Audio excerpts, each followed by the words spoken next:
Here. So I did a silver video the other week. It's been one of my most popular. So it's good to see there's some nice silver bugs out there. So I'll go through silver and what's here in Australia and over in America. So again, just looking at that beautiful cup and handle within cup and handle within cup and handle, and we're even forming one that's a monthly chart, so just coming to a daily chart. So we're forming another cup and just sitting above this long-term resistance here at $38. I was hoping Friday night we'd have a nice green bar and make it the 1000th subscriber video, but it didn't happen. But anyway, it's still looking good and holding support. So yeah, not too late to get in if you haven't got in yet. Okay, so that's silver in US dollars, so silver in Aussie dollars. So again, still got that sideways up, sideways up, sideways. So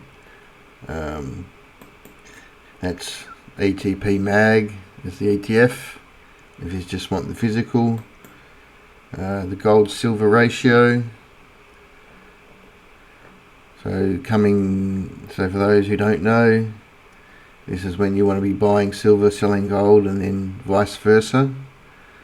So we're on this resistance line here, so I think once that breaks, silver, so when it's coming down means silver's outpacing the rise of gold.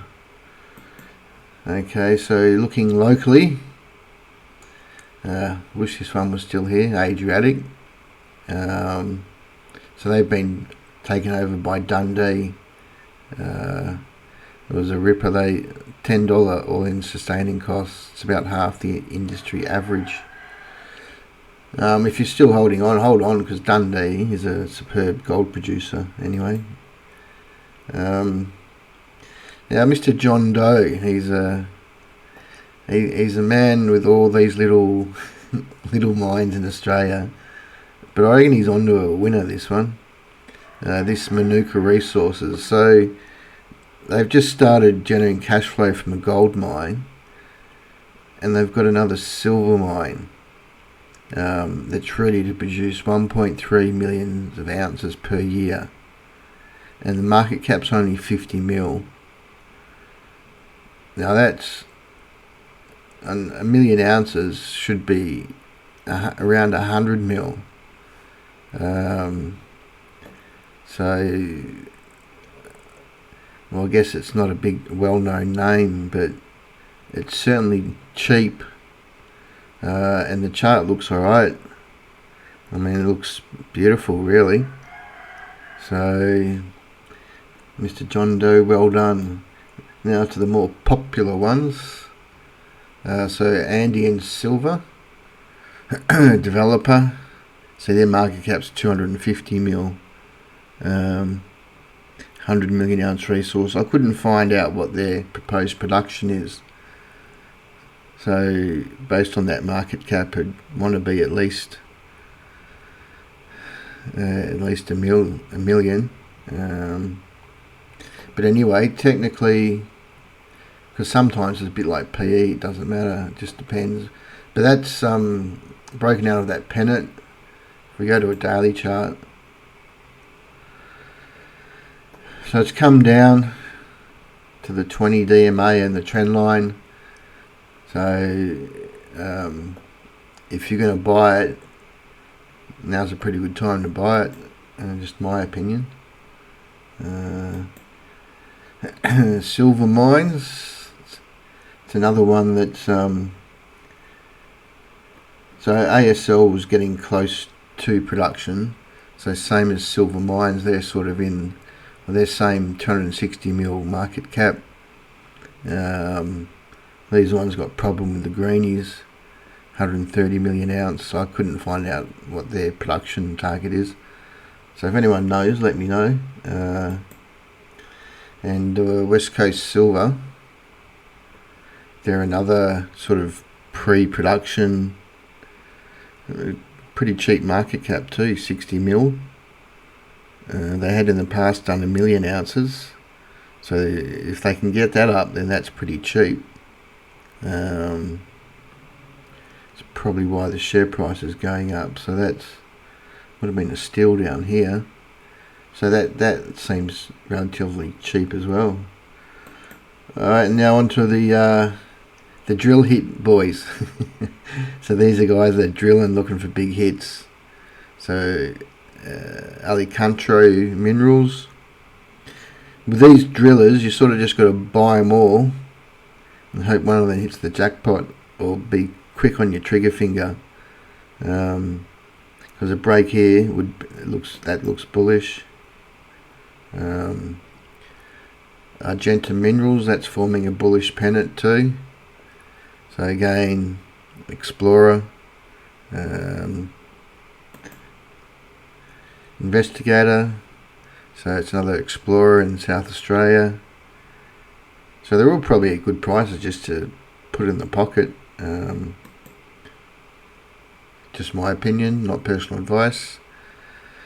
Maronan Metals.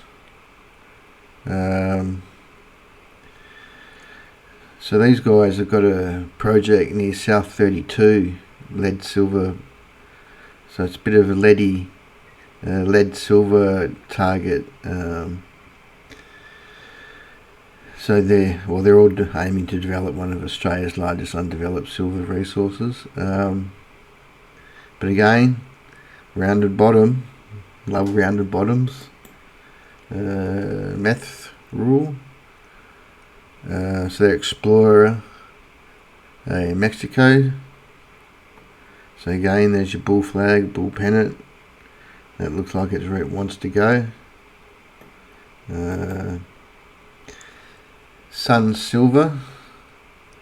So they're an Explorer in America. So come back to retest. So looks okay. I should find out what their market caps are, but Explorer. So Unico. So where are they in Santa Cruz, Argentina? So Argentina is a good place to find silver. So again, they're just sitting on the top of the rounded table.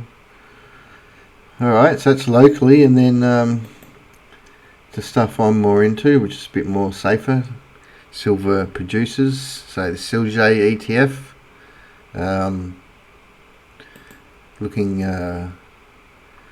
looking wonderful with that rounded bottom breakout.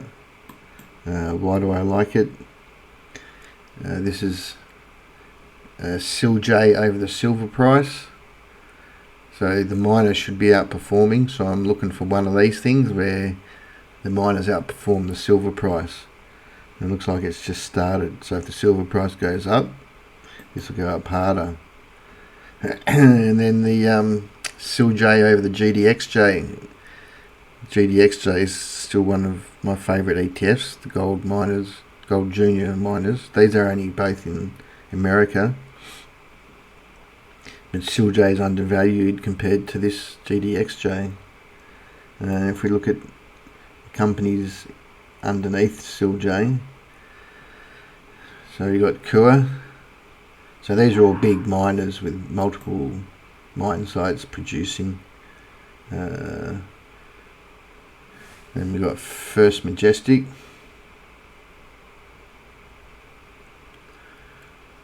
So like these guys got 4 producing mines in Mexico. That's waiting to break out.